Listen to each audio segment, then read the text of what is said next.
فاسألوا أهل الذكر إن كنتم لا تعلمون.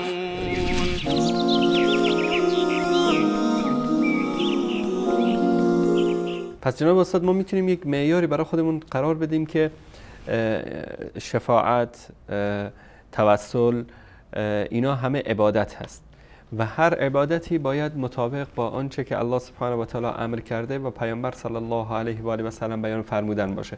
در غیر این صورت ما نمیتونیم از هر کی نظری رو بگیریم در مورد خصوصا در باب شفاعت دو تا شرط داره. هر کسی نمیتونه پیش الله متعال شفاعت بکنه و این توسل مثلا خودش یک شفاعت است. توسل به مثلا یک فردی، مثلا توسل به جای فلان یا به مقام فلان یا به حق فلان، این یک توسل شرعی است.